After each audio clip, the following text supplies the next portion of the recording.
Hey guys, tonight we're going to talk about glowing screens, invisible rays, and the kind of science that can either save your life or, well, you probably won't survive this. Picture yourself in a dim, cluttered laboratory in late 19th century Germany. A scientist leans over a strange contraption, cathode ray tubes buzzing, electrical sparks dancing. Then suddenly, something impossible happens. A fluorescent screen across the room glows, even though no light should be touching it. Imagine standing there, rubbing your eyes, wondering if the universe just played a prank on you. That's how Wilhelm Röntgen stumbled into discovering X-rays in 1895. His plates glowed with shadows of bones and rings, and medicine would never look the same. So, before you get comfortable, take a moment to like the video and subscribe, but only if you genuinely enjoy what I do here. And I'd love it if you drop a comment with your location and your local time. It's always fun to see who else is staying up late with us. Now, dim the lights, maybe turn on a fan for that soft background hum, and let's ease into tonight's journey together. You trudge mentally through the swirl of tobacco smoke and ozone in that lab, feeling the hum of Tesla coils and the faint hiss of vacuum tubes. The professor looks both delighted and terrified. He holds up his wife's hand to a plate, and suddenly her skeletal fingers stare back.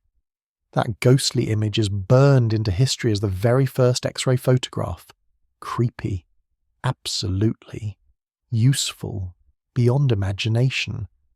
Hospitals jumped on the new technology faster than kids grabbing free candy. Within months, doctors were peering inside fractured arms and searching for swallowed coins. It felt like magic, only now with wires and tubes instead of wands and spells. But here's the catch. No one had a clue how dangerous this invisible light really was. You can almost feel the heat, though it wasn't just warmth. Early experimenters noticed their skin reddened and blistered. Some wrote it off as curiosity's tax. Others quietly realized something sinister was hiding in those rays. Mainstream history remembers Röntgen's discovery as a Nobel Prize moment, the dawn of diagnostic medicine. But the fringe details are what make you raise an eyebrow. Carnival showmen used X-ray machines to peer under clothing, and curiosity seekers lined up to see their own skeletons, like a Victorian selfie booth. Some salons even offered bone portraits. Creepy date night idea. Right. Imagine taking home a keepsake of your ulnar and radius, tied with a bow. Still, historians argue whether Röntgen himself fully grasped the risks. He was famously cautious. He never cashed in on his discovery, refused patents, and avoided the spotlight. Yet his colleagues eagerly blasted themselves and volunteers with rays, sometimes for hours. Early radiologists developed the so-called X-ray dermatitis. Their hands cracked and raw.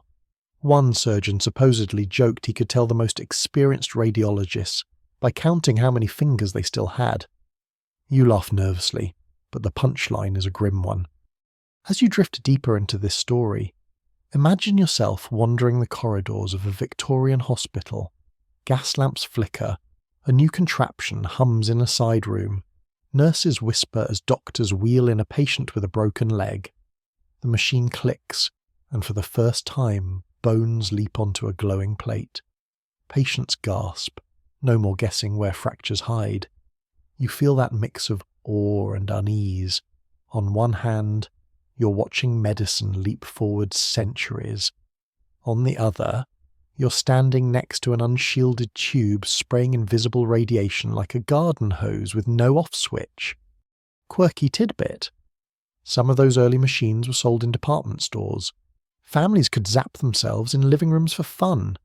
Ads promised entertainment and insight into the unseen. Housewives reportedly checked whether their feet really fit into fashionable shoes by peering through X-ray fluoroscopes. If your toes glowed on the screen, the shoe was snug. Never mind the daily dose of radiation. Apparently style trumped safety. It sounds absurd now, but at the time it was just another parlour trick turned shopping convenience. And so, the strange history of radiation experiments begins with a glow on a screen an accidental discovery, and a world both fascinated and reckless. You sense how quickly humans mix wonder with risk, how invisible dangers sneak under the radar until scars and sickness reveal their cost. The story of X-rays is only the first chapter in a long, unsettling saga, one where science, curiosity, and human bodies are tangled together, often painfully. You picture yourself stepping out of that smoky lab, carrying a flickering mental image of bones on glass, not yet knowing how many others will pay for this breakthrough with their health. You step away from Röntgen's eerie lab glow and wander into a different scene, one less about professors in smoky rooms and more about young women in bustling factories. The year's the 1910s and 1920s, and America is booming with wristwatches and clocks. Factories hum, and in their upper floors sit rows of women hunched over tiny dials, carefully painting numbers with a special paint that glows in the dark. The magic ingredient? Radium. The supervisors call them shining girls with pride. But you know better. Each brush stroke requires a fine tip, so workers are instructed to point the bristles with their lips. Lip, dip, paint, goes the routine, hundreds of times a day. The result is beautiful. Glowing watch hands and gleaming dials ready to march off to soldiers in the First World War. The unintended result? These young women themselves begin to glow faintly at night. Imagine walking home and noticing your teeth shine like eerie lanterns in the mirror. At first, it feels like a party trick. Later, it feels like a curse.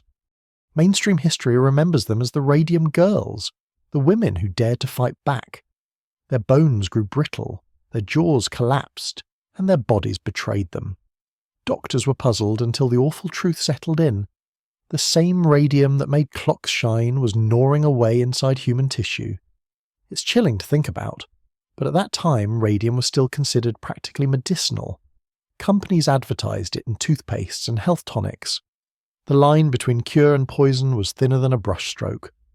For a quirky detail, many radium girls used their extra paint to decorate fingernails, embroider dresses with glowing patterns, and even dab some on their teeth for a phosphorescent smile at dances. Imagine stepping onto a dance floor and flashing a grin that literally lights up the room. It sounds like a Halloween gag. But for them it was just fashionable fun, until the bills came due in bone marrow. You can picture the courtroom battles that followed. Thin, frail women wrapped in shawls, carried into hearings because they could no longer walk.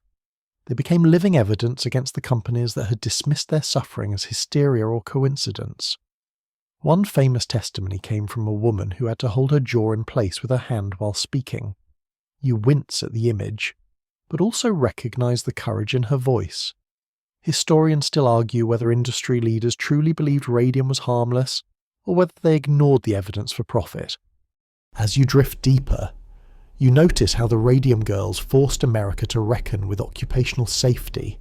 Their suffering sparked new labour protections, worker compensation laws, and public awareness about unseen industrial hazards. You may even feel a quiet gratitude, because their lawsuits made it harder for companies to gamble recklessly with people's health. Their tragedy became a guardrail for others. Close your eyes for a moment and imagine their factory floor at night. When the lights go out, the room doesn't go dark, it glimmers faintly. Rows of painted dials glowing like stars, workers' dresses shimmering as if stitched with constellations. It is hauntingly beautiful, and at the same time, it is deadly. That juxtaposition, beauty laced with poison, sets the tone for so much of radiation's history. Humanity is dazzled by the glow, even as it creeps inside our bones. So, as you lie there listening, you might picture yourself among them, another brush in hand, bent over a dial, giggling with friends about glowing smiles and dancing shoes. You don't know yet what's coming, but you can feel the uneasy tension rising, like a violin string pulled too tight. That is the story of the Radium Girls. Bright, brave, and tragic. Their glow lit up a courtroom long after it faded from their skin. You leave behind the factory floor with its glowing dresses and hushed lawsuits and drift into the streets of the 1920s and 1930s. Imagine neon lights flickering, jazz spilling from smoky clubs, and shop windows filled with promises of health, beauty, and energy. Nestled among the tonics, creams, and elixirs is the hottest ingredient of the age, radium. To a public mesmerized by science, this glowing element feels like bottled vitality, a shortcut to immortality. You walk past apothecaries hawking bottles labelled Radithor, a radiant energy drink said to invigorate the blood and cure fatigue. One wealthy industrialist drank 3 bottles a day, until his bones began disintegrating and holes appeared in his skull. His death became a cautionary tale, but only after the damage was done. Before that, he was the poster child for glowing health, literally radiating enthusiasm for his miracle tonic. Mainstream history frames this period as the radium craze. Products range from toothpaste that promised brighter smiles, to cosmetics claiming eternal youth, to lingerie said to keep your body toned with the subtle power of invisible rays. The ads were glossy, full of glowing typography and smiling models. If you've ever thought modern influencer marketing was over the top, just picture a 1920s housewife buying radium-infused face cream so her skin could shine with vitality. You might mutter under your breath, "You probably won't survive this," and you'd be right. The quirky fringe details get even weirder. There were radium suppositories marketed to men for vital energy, and radium-laced chocolates designed as luxury pick-me-ups. Yes, you heard that right. Glowing chocolate bars. Imagine unwrapping a candy that promised not only sweetness, but also a radiant aura. Historians still argue whether most customers truly believed these claims, or whether they were just swept up in the fad, like buying crystals on Instagram today. Doctors, meanwhile, straddled the line between skeptics and salesmen.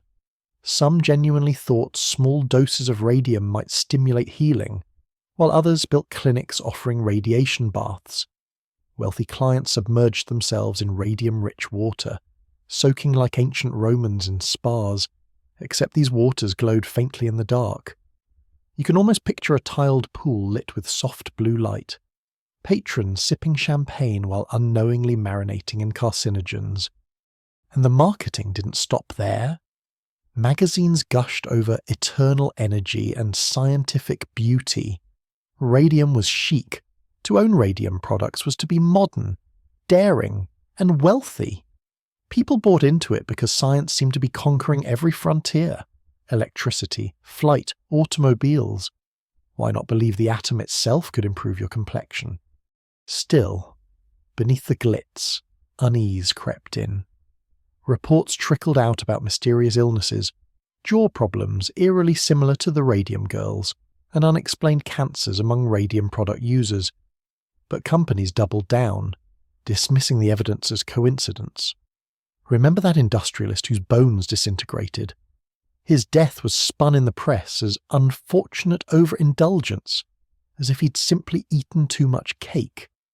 You wander mentally through one of those apothecaries now, the shelves glowing faintly in your imagination. Bottles, powders, creams, all promising vitality. A salesman smiles, his tie perfectly straight, and whispers that a single drop of radium solution will keep you young. Do you buy it? Probably not, sitting here with modern hindsight. But back then, with science marching proudly forward, it was irresistible. And so, the radium craze burned brightly. A world dazzled itself with luminous creams and sparkling tonics, seduced by glow-in-the-dark promises. Only later would the truth emerge, that the shimmer was not health, but harm, seeping slowly into bones and bloodstreams. The glittering shells would one day stand as evidence in courtrooms, not as trophies of modernity. As you sink deeper into this tale, you sense the repeating rhythm, discovery, delight, and denial, followed by disaster. The radium craze was both glamorous and grotesque, a reminder that sometimes the most beautiful things in the shop window carry the steepest hidden price.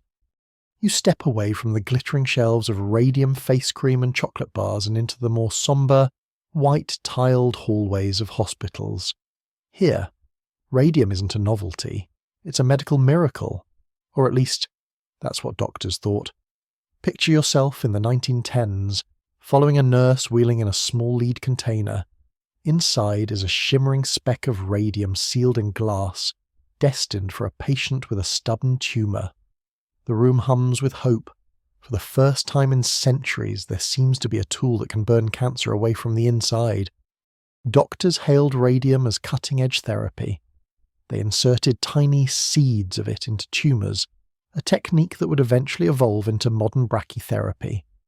You watch as physicians lean in close, placing pellets near diseased tissue. The procedure feels futuristic, and in many ways it is. Patients sometimes improve dramatically, tumours shrinking when nothing else had worked. The newspapers printed success stories with bold headlines, "Radium conquers cancer," and the public cheered. But behind the cheers was confusion. How much radium was too much? How long should it be left in place? There were no textbooks, no established guidelines, just doctors experimenting on the fly. Some patients benefited, others suffered burns or organ damage, and still others carried the seeds too long and developed new problems years later. You feel the uneasy weight of trial and error when human lives are at stake. The quirky fringe details are startling. Some physicians began experimenting beyond cancer, applying radium to skin conditions, arthritis, even insomnia. Yes, there were documented cases of radium capsules placed under pillows to help patients sleep, as if radioactive nightlights might soothe restless minds. Imagine tucking into bed with a little glowing charm by your ear, though you probably wouldn't survive this bedtime routine. Historians still argue whether these early medical uses were reckless exploitation or genuine, if misguided, attempts at healing. Some insist doctors were blinded by excitement, while others believe many knew the risks but chose to gamble anyway. Either way, the patient was often the testing ground, their body the silent journal where doses were recorded in scars and outcomes. You drift into one of those hospital wards now, with rows of iron beds and white sheets. The faint smell of antiseptic lingers. A patient lies quietly while a physician adjusts a radium tube taped to her skin. Nurses keep their distance, whispering, because even they know the invisible danger radiating from that tiny glass capsule. The irony is heavy. The same substance that killed dial painters and poisoned cosmetics now sits in sterile wards as a beacon of healing. And yet, hope kept the practice alive. Families clung to any chance, however strange, that radium might save their loved ones. For many, it did buy time. For others, it only layered suffering on suffering. Still, these attempts laid the groundwork for modern radiation oncology. Today, treatments are precise, computer-guided, and life-saving, but they were born in the trial-and-error era of doctors hunched over glowing specs, scribbling notes by hand, sometimes with trembling, burned fingers. As you sink into the quiet hum of that ward, you can feel both the hope and the dread of radium medicine. It was a strange chapter in the history of healing, when invisible fire was placed inside bodies in a desperate gamble. And though it sometimes worked, the line between therapy and torture was always razor-thin. You step out of the hushed hospital ward and into a roaring factory floor where machines clatter, sparks fly, and men in coveralls lean over massive steel pipes. The setting is no longer about delicate dials or bedside treatments, it's about industry, profit, and speed. By the 1920s and 1930s, engineers realized that the same invisible rays used to peek at bones could also peer inside solid metal. Industrial radiography was born, and suddenly radiation wasn't just a medical marvel, it was a business tool. Imagine yourself standing beside a massive boiler destined for a ship. Welds hold it together, but how do you know if the seams are flawless? Instead of ripping the boiler apart, Technicians blast it with X-rays or gamma rays and capture an image on a thick photographic plate. Like a ghostly blueprint, the plate reveals cracks, voids, or hidden flaws. What once required destructive testing now took just a single exposure. Efficiency soared, and industries from shipbuilding to aviation embraced the glow. Mainstream history marks this as the rise of non-destructive testing, a critical leap for engineering and safety. Bridges, airplanes, and pipelines could be inspected without tearing them apart. It made the modern world sturdier, but as with every other radiation story, safety took a back seat. Early technicians handled the sources with bare hands, often holding them in pockets between shots. Many carried film badges that turned black long before anyone understood what the blackening really meant. The quirky detail? In some factories, managers actually encouraged workers to admire the glowing radium or thorium sources, like office mascots. One popular trick was to place a chunk of radium inside a bucket of water. It would shimmer blue-green like a fairy pool. Workers dipped their hands in for luck, a charming superstition, but not exactly OSHA approved. You wander mentally into a wartime shipyard now, sparks flying as welders patch steel. Off to the side, a technician sets up a tripod, aiming a bulky camera-like box at the welds. He flips a switch, and invisible rays flood the seam. The crew laughs, unconcerned, smoking cigarettes while the exposure runs. No warning signs, no protective barriers, just faith in the marvel of modern science. Historians still argue whether companies were willfully negligent or simply ignorant. Some evidence suggests early industrial hygienists raised alarms, but their warnings were brushed aside in the race for efficiency. After all, nobody wanted to slow production during wartime. And so, a quiet trade-off took place. Stronger ships and planes at the cost of unseen radiation doses to the workers inspecting them. The sound of the factory echoes in your imagination, the hiss of welding torches, the rattle of rivets, the faint hum of a gamma source ticking away. You picture the technicians themselves, men with sunburned hands that never quite healed, some losing fingers or teeth years later. They were pioneers of a new profession, though few realized they were also guinea pigs. Industrial radiography didn't vanish, it evolved. Today it's a regulated profession with heavy shielding, robotic arms, and strict dose monitoring, but its beginnings were more reckless, a mix of brilliance and carelessness. And just like the radium girls and the early doctors, those workers left behind not only stronger structures, but also quiet warnings carved into their own health. You carry that image with you, a steel beam glowing ghostly on a photographic plate, cracks illuminated like veins in a leaf. The engineers cheer, the factory keeps humming, and nobody notices the invisible rays scattering into the room. In the story of radiation, every triumph seems to shimmer with danger, and this industrial glow is no exception. You step away from the rattling factory floor and into a quieter, locked-down wing of wartime America. The hallways here are hushed, badges dangle from white coats, and doors bear signs reading restricted area. This is where radiation stopped being a tool of medicine or industry and became something darker, a weapon of secrecy. You can almost hear the muffled ticking of Geiger counters behind those doors, paired with the kind of silence that makes you instinctively lower your voice. During World War II and into the Cold War, governments launched covert studies on how radioactive substances behaved inside the human body. Some of those experiments were voluntary, soldiers or patients signing vague consent forms. Others were not. People were injected with plutonium or uranium without being told why. Their bodies monitored as if they were living laboratory notebooks. You picture a patient lying in a hospital bed, trusting a doctor, unaware that the glowing syringe carried more than saline. Mainstream history recalls this era as the dawn of nuclear secrecy. Wrapped up in the Manhattan Project and its sprawling aftermath, scientists justified their work as necessary for national defense. If the country was building atomic weapons, they argued, it had to understand how radiation moved through bones, blood, and organs. But the human cost was hidden, sealed in classified files that wouldn't surface until decades later. The quirky, fringe detail. In one experiment, researchers stirred radioactive iron into oatmeal served to schoolchildren, telling them it was a nutrition study. In another, pregnant women at a hospital were given cocktails laced with radioactive isotopes to track vitamins. It sounds like the setup for a dystopian novel, but these were real events, buried in reports that only surfaced after whistleblowers spoke out.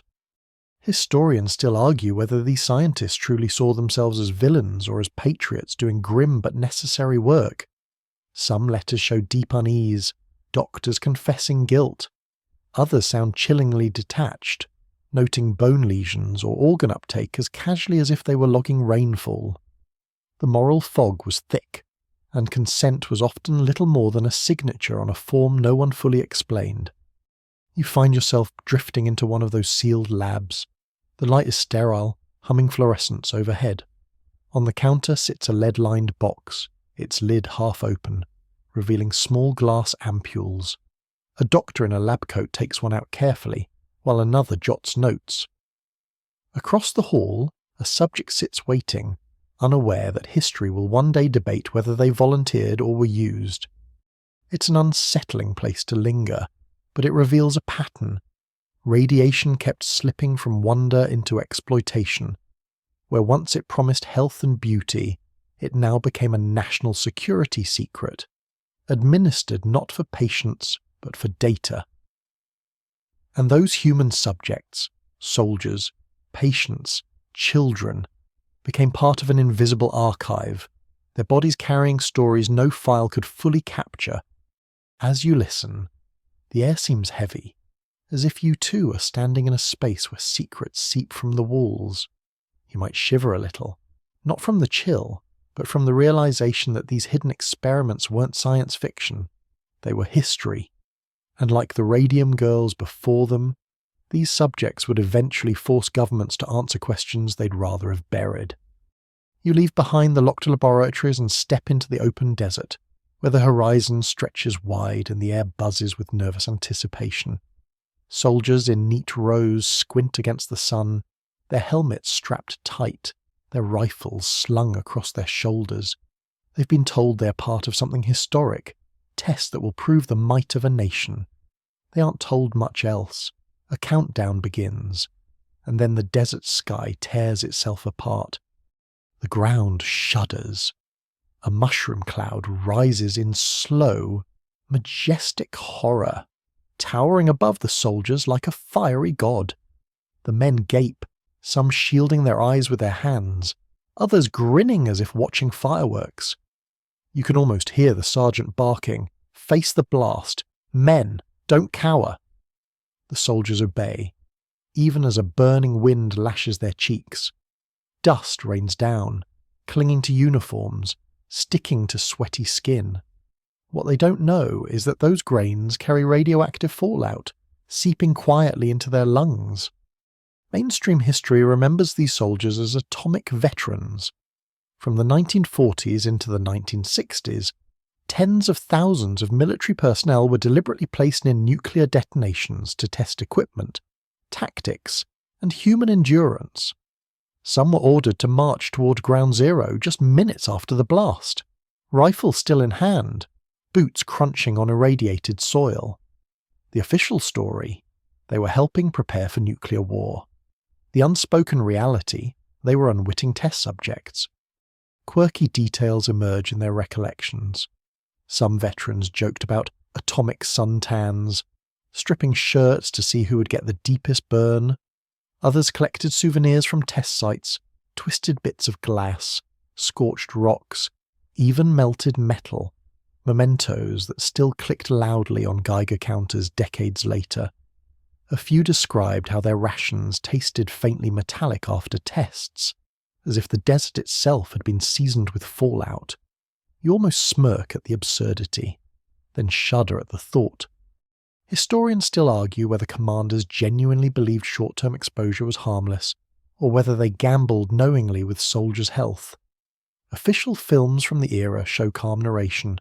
Observe the men. They appear unaffected. But behind the stoic commentary was the simple truth that no one could predict what decades of exposure would mean. You wander through the aftermath now, following the soldiers as they climb from trenches. The sky is tinted an eerie purple. Dust coats everything, turning the desert into a strange moonscape. The men cough, laugh, slap each other on the back, proud to have witnessed the unimaginable. They cannot see the invisible particles lodging inside their lungs, bones, and bloodstreams. Years later, many would struggle with cancers, strange illnesses, and the haunting question of whether their service had betrayed them. And it wasn't just soldiers. Civilians living downwind of test sites, the so-called downwinders, watched mushroom clouds from their porches, children clapping as if it were a parade. Fallout drifted into gardens, onto clotheslines, and into milk cows. Families went about daily life under skies that glowed with the residue of bomb tests. As you picture that desert, you feel a mix of awe and dread. The blast was magnificent, unforgettable, and deadly. It left behind a legacy of veterans and civilians still seeking recognition, compensation, and closure. You sense again that repeating rhythm, discovery, spectacle, denial, and decades of reckoning. The desert grows quiet in your imagination, the mushroom cloud fading into pale dust, but its shadow lingers, etched not only into film reels and photographs, but into the bodies of those who stood too close. You drift from the desert proving grounds into the polished, fluorescent-lit halls of 1950s America, where atomic fear and civic pride intertwine. This is the era of duck and cover, when schoolchildren crouched beneath desks as if plywood and gum could shield them from the sun made of fire. Sirens wailed during drills, families built backyard shelters, and pamphlets assured everyone that preparedness meant survival. But civil defense wasn't just about practice, it was about demonstration. Government agencies staged public tests, sometimes inviting volunteers to stand in the path of controlled radiation experiments. Imagine sitting in a lecture hall, watching a film reel where soldiers hunker in trenches as a nuclear blast blooms nearby. The narrator's voice calm, even soothing. See how well the troops withstand the shock. The line between reassurance and reckless exposure blurred with each experiment. Mainstream history remembers this period as one of both paranoia and patriotism. Atomic energy was painted as both terrifying and manageable, provided you followed the right steps. Families stockpiled canned goods and practiced evacuation routes. Cities ran mock fallout scenarios, setting up Geiger counters in parks and tracking simulated contamination. It was half science, half theatre, performed to convince people they could coexist with the bomb. The quirky detail? At one Nevada test, mannequins were dressed in suburban outfits, dresses, suits, even aprons, and placed inside model houses. When the bomb detonated, cameras captured the eerie spectacle.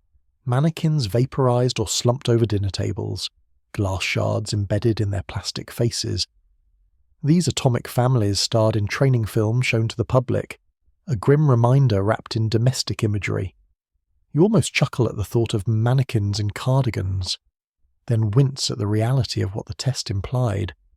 Historians still argue whether civil defense programs genuinely prepared people or simply pacified them. Some scholars claim the drills instilled useful awareness. Others say they created a false sense of security, convincing citizens they could survive what was fundamentally unsurvivable.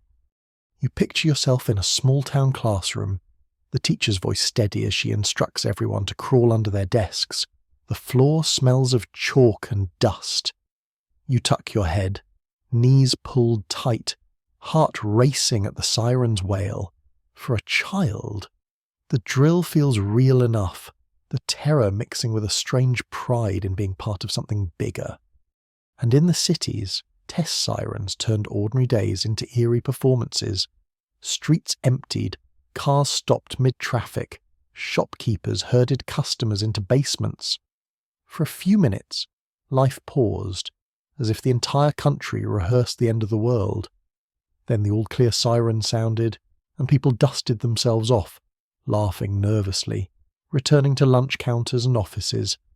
Civil defence was theatre, yes, but also exposure.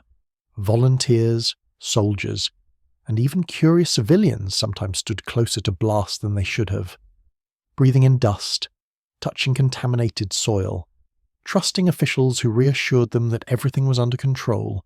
The spectacle reassured the public, but the cost was invisible, carried in bodies for decades afterward. As the siren fades in your imagination, you can feel both the absurdity and the weight of those times. People believed, or at least wanted to believe, that survival was a matter of drills and shelters. Yet beneath the veneer of preparedness, radiation seeped quietly, leaving behind the same old story: hope, denial, and a debt that would be reckoned years later. You step into the antiseptic corridors of 1950s hospitals, where white coats and clipboards conceal something darker than routine checkups. This is the world of unwitting medical experiments, a time when trust in doctors and institutions ran high, and when radiation slipped quietly into patient care without consent. Picture lying on a hospital bed, the fluorescent lights buzzing softly overhead, the smell of disinfectant sharp in your nose. You expect treatment, reassurance, maybe healing. Instead, in some cases, patients received injections of radioactive substances, plutonium, uranium, or other isotopes, under the guise of medical research. They were rarely told what flowed into their veins. For many, the explanation was simply, "It will help us understand your illness." Mainstream history acknowledges these experiments as part of the broader race to understand radiation's effect on the human body. Doctors argued that the data could save lives by advancing oncology and nuclear medicine. Patients were often chosen because they were already terminally ill, or so physicians claimed, justifying the exposure as harmless in light of an already grim prognosis. The quirky, unsettling tidbit. Some of the earliest studies involved placing radioactive materials inside the teeth of children, hidden in fillings, just to see how the isotopes dispersed over time. Imagine a child grinning, unaware their smile carried a tiny glowing secret for science's sake. Historians still argue whether the doctors involved were malicious or simply blinded by the optimism of their era. Was it exploitation, or was it naive enthusiasm for atomic discovery? Some scholars suggest the Cold War's atmosphere of urgency pressured doctors into cutting ethical corners, treating patients as data points rather than people. Others contend the physicians truly believed they were contributing to cures of the future. You walk through the hospital ward in your imagination. Rows of iron-framed beds, thin curtains pulled halfway, a faint radio humming big band music from the nurse's station. Patients sip water, shift against stiff pillows, unaware that their very presence in this ward has made them test subjects. Their consent forms, if any, are vague at best, buried under jargon. The nurses, perhaps equally in the dark, simply carry out orders. Some patients did begin to notice strange after-effects, fatigue, nausea, or worse, but these were easily explained away. After all, the line between illness and experiment blurred so smoothly. You almost hear the gentle but dismissive voice of a doctor saying, "It's just part of your condition," while jotting down notes that would never be shared. The most haunting aspect may be that many of these patients trusted their doctors fully, a trust that became the very instrument of exposure. Families sat by hospital beds, believing treatments were genuine, while clipboards recorded levels of plutonium in bone samples or tracked radioactive decay inside living tissue. Decades later, when documents surfaced, survivors and families learned the truth, that their pain, or the deaths of loved ones, had been part of controlled trials. You imagine the shock of reading your own medical records, only to discover words like subject or dosage applied scattered among diagnoses. And yet, the irony persists. Much of what modern nuclear medicine knows about isotope behaviour in the body came from this ethically fraught era.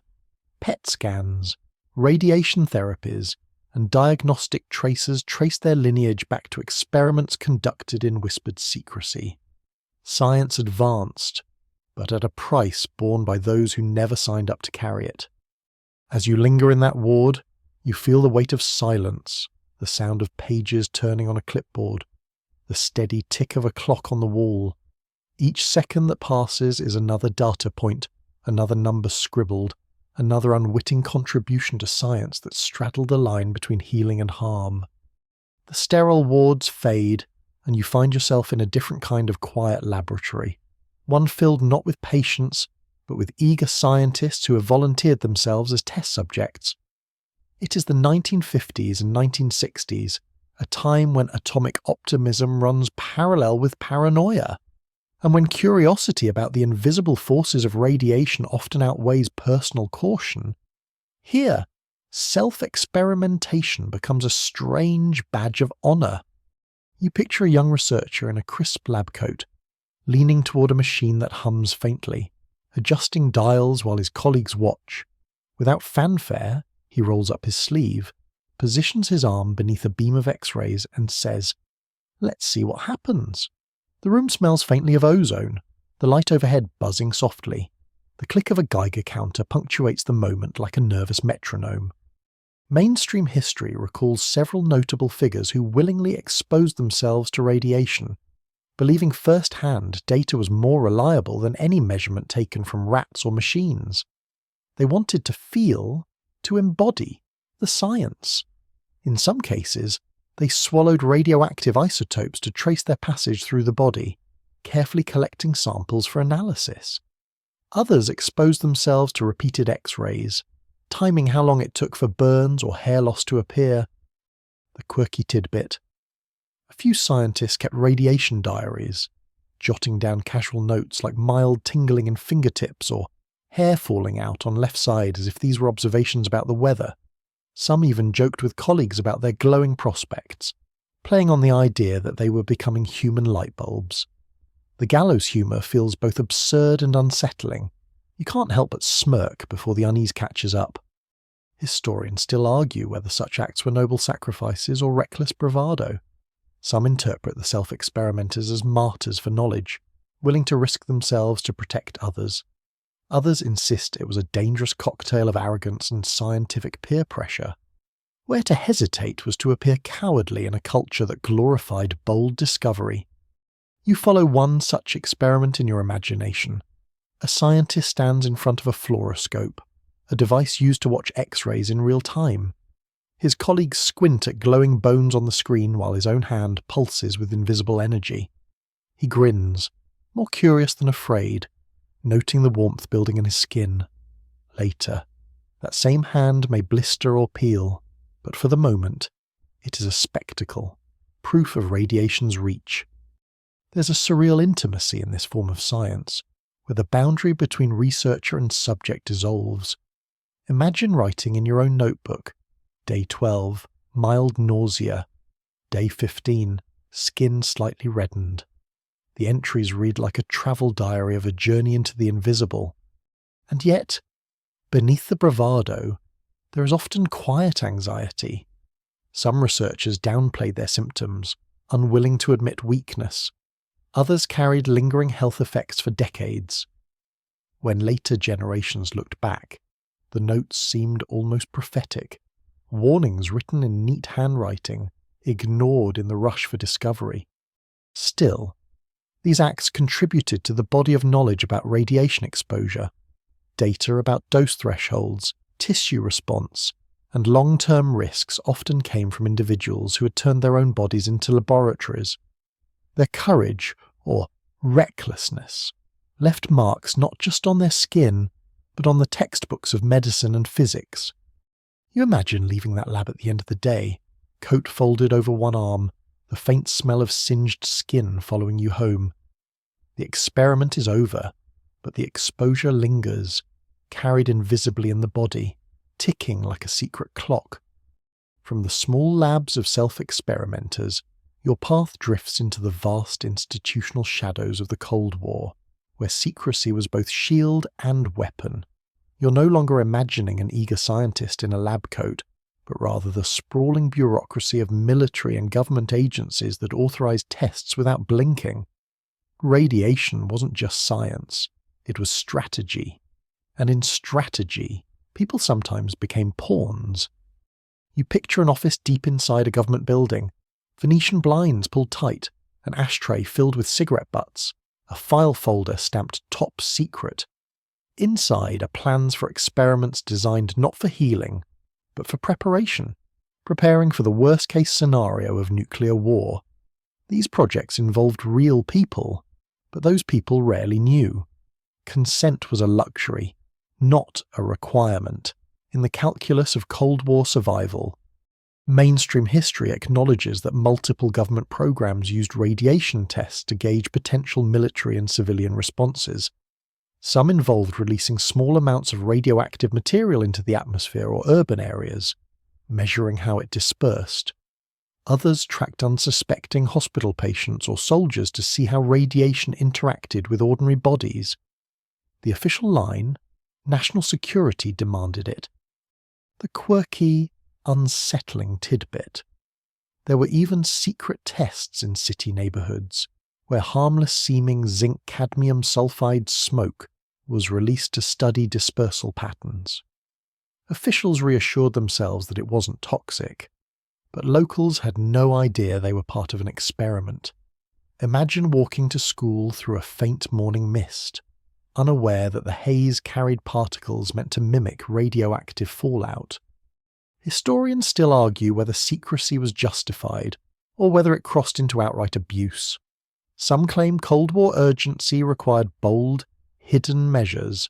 Others insist the lack of consent was indefensible, especially given the long-term consequences for health and trust.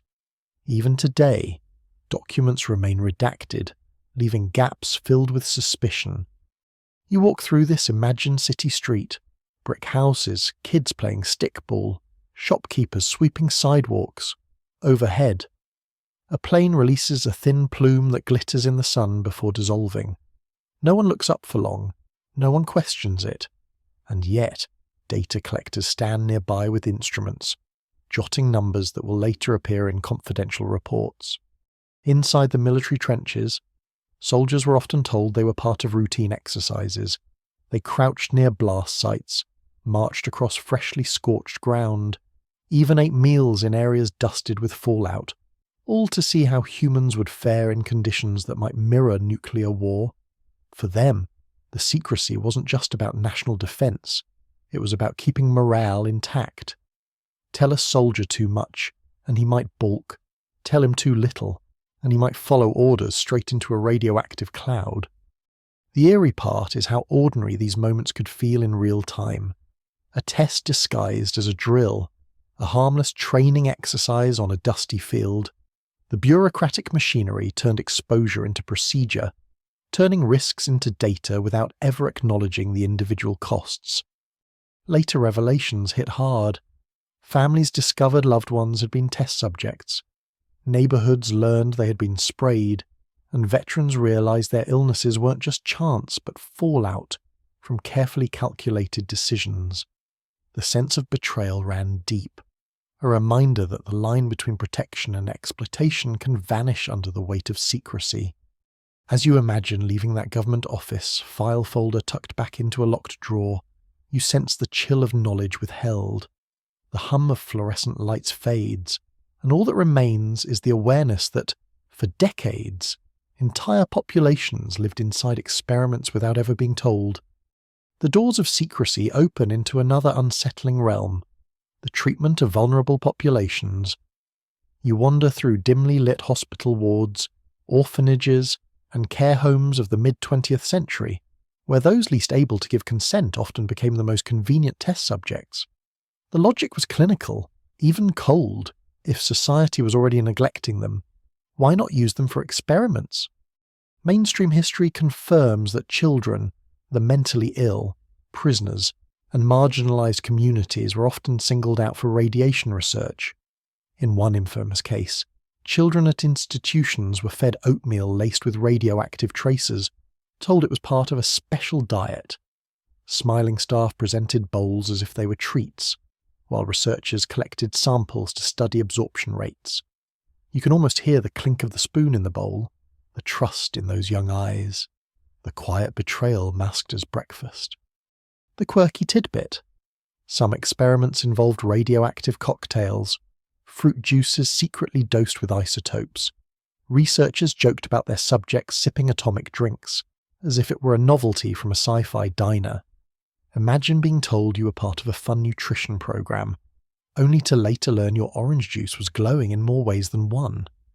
Historians still argue whether these researchers thought they were genuinely helping, studying nutrition and metabolism, or whether they knowingly exploited those who couldn't refuse. Some defenders claim the doses were too small to cause harm. Critics counter that harm wasn't just physical but ethical, a violation of dignity that left invisible scars. You picture walking down a corridor of a care institution, the echo of footsteps, the faint smell of starch from laundry, the sound of children's laughter mixing with the clatter of trays. No one suspects that the food itself has become an experiment. Even staff may not fully know, following instructions from higher up. Trust is everywhere, and trust is exactly what makes the experiment possible. Prisons, too, became testing grounds.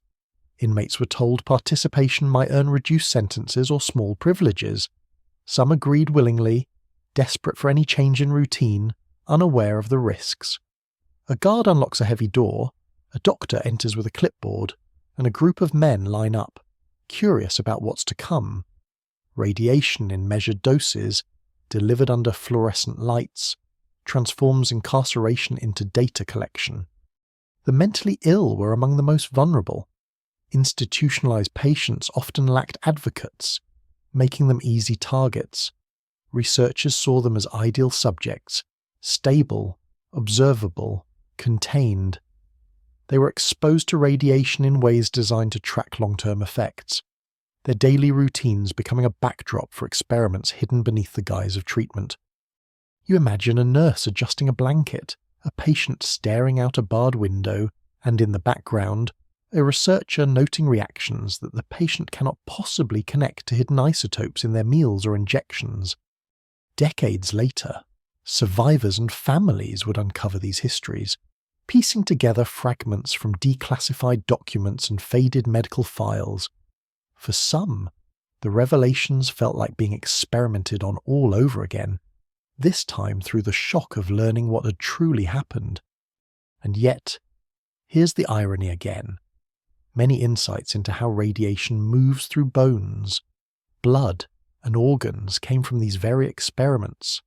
Modern safety standards in medicine, food, and occupational exposure owe part of their rigor to data gleaned from those who never agreed to participate. The debt is unacknowledged, written into guidelines but rarely into memorials. As you drift out of that ward, the echo of spoons and bowls lingers in your ears. It's a simple, homely sound, but behind it lies the quiet story of how trust was consumed in small, glowing bites. You leave behind the wards and institutions, stepping into the humming laboratories of the nuclear age, where ambition ran faster than caution. Here, the experiments weren't about unsuspecting patients or children, but about pushing technology itself, reactors, radiation therapies, and weapons research, all demanding more data than anyone truly knew how to handle. Mainstream history records that the boom in nuclear power and medicine during the 1950s and 1960s spurred countless experiments with radiation. Reactors were scaled up, isotopes harnessed for industry, and new cancer treatments tested. The mood was one of limitless promise: nuclear ships, nuclear airplanes, even nuclear-powered cars were floated as possibilities. Radiation was not just a hazard, it was a tool, a symbol of modern progress. But progress rarely pauses to consider every consequence. Laboratories became crucibles of trial and error, where exposure limits were still a guessing game. Scientists worked long hours beside glowing equipment, often with little more than lab coats and gloves, assuming danger could be kept at bay with common sense. The quirky tidbit: in one scheme, engineers actually tested a nuclear-powered jet engine designed to fly indefinitely without refueling.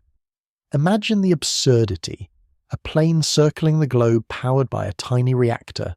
The project never took off, literally. But the ground experiments exposed crews to radiation that clung to tools, clothing, even cafeteria trays. You can almost picture someone biting into a sandwich, unaware their lunch break sat in the shadow of an unshielded test stand. Historians still argue whether this period was a golden age of ingenuity or a reckless sprint into the unknown. Some say the risks were necessary stepping stones towards safe nuclear power and effective cancer therapies. Others counter that the haste ignored obvious red flags, putting both workers and nearby communities at risk for decades. You drift into one such lab in your mind, metal consoles blinking with dials, the hum of coolant pumps echoing like a mechanical heartbeat, the faint smell of hot metal in the air. A researcher adjusts a lever, peers through thick glass at glowing rods submerged in water, while scribbling calculations on a pad already smudged with graphite. Every movement feels both precise and precarious, as if the whole room balances on a knife's edge. Experiments spilled beyond labs too. Entire test reactors were built in remote deserts or forests, where accidents were easier to contain, or so planners believed. Communities nearby often had little idea what was happening, only that strange structures rose on the horizon, guarded by fences and armed patrols. Inside, workers swapped stories about strange rashes, fatigue, or hair loss, often joking about it the way miners once joked about coal dust. Humour made the invisible easier to bear. "Don't stand too close to the rods or you'll glow," one technician quipped, while another rubbed his temples, trying to ignore the pounding headache that had followed him home for weeks. And yet, from these risky experiments came advances that reshaped the world. Nuclear submarines, PET scans, radiation therapy, all threads woven from the data gathered during this breathless era of trial. The double edge of discovery cut deep, leaving both innovations and scars. You imagine stepping out of the lab at night, the desert stars bright overhead, the facility glowing faintly behind you. The silence is heavy, broken only by the low rumble of machinery. In that moment, you realize the whole world was holding its breath, both marveling at the promise and fearing the fallout of this strange, glowing age.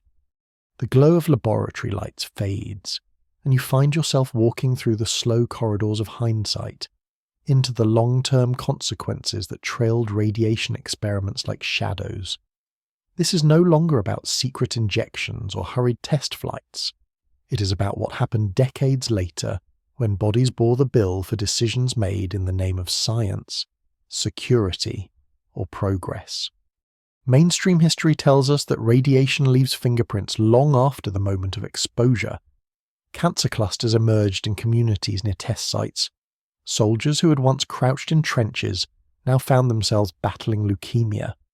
Patients who had trusted in medical care learned their ailments had been quietly compounded. For some, the reckoning came not in a dramatic explosion, but in a doctor's quiet voice years later. There's something unusual on your scan. The quirky tidbit.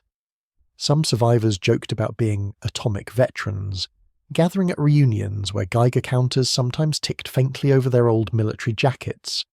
They wore the badge of exposure with a mix of pride and gallows humour, swapping stories about glowing dust storms and mushroom clouds, as if recalling summer camp mishaps instead of brushes with nuclear fire. The laughter was real, but so was the undertone of grief. Historians still argue how much damage was truly caused by low-level exposures. Was every cancer in those regions a consequence of fallout, or were some merely coincidence? Some researchers insist the risks were exaggerated, while others argue official numbers grossly underestimated the toll. The debate continues, suspended between statistics and personal testimonies that refuse to fade. You imagine standing in one of those affected towns, the air still carrying the faint tang of dust after a summer windstorm. Neighbours gather on porches, talking in low voices about who has fallen ill lately, counting the names like prayer beads. Children play in yards where soil once glowed faintly on monitoring equipment, though no one told their parents at the time. In hospitals, the cost was measured in patient files, cases of thyroid cancer, bone marrow disorders, strange patterns that doctors began to notice only in hindsight. Some researchers quietly admitted that they had underestimated the risks. Others doubled down, arguing that doses had been too low to matter, dismissing the mounting testimonies as coincidence. And then there was the silence. Many survivors struggled not only with illness but with disbelief from others. Imagine telling your doctor, your lawyer, even your neighbour that you had been part of a secret test decades ago. Often, the response was skepticism, a shrug, or, worse, mockery. The invisibility of radiation meant that proof came late, if at all. Lawsuits eventually emerged, winding through courts with the slow patience of decades. Some veterans won compensation, though often too little, too late. Families received apologies couched in bureaucratic language, carefully worded to admit oversight without fully embracing guilt. The paper trail was as long and heavy as the illnesses it tried to account for. And yet, survivors carried not just bitterness but resilience. Many turned their suffering into advocacy, pushing for stricter regulations, demanding transparency, ensuring that no future generation would walk blindly into experiments disguised as patriotism or progress. Their voices, once silenced, became echoes in legislative halls and medical conferences. You can almost hear them now, the quiet insistence that their lives mattered, that their pain was not just data but testimony. As the decades wore on, those voices reshaped safety protocols, forced disclosures, and reminded society that science, without ethics, drifts too easily into shadow. The long-term consequences weren't only physical, they were cultural, reshaping trust in government and medicine. Each story that surfaced chipped away at the myth of benevolence, replacing it with a more cautious awareness. That awareness lingers even today, a ghost of skepticism hovering whenever new technologies promise miracles. As you step away from those neighbourhoods, those hospital wards, those reunion halls of atomic veterans, you feel the weight of time pressing in. The experiments are over, but the consequences still walk quietly beside us, written into bodies and memories like radiation etched into bone. The heavy corridors of consequence fade, and you drift into the shifting world of exposure awareness, the moment society began to turn suspicion into action.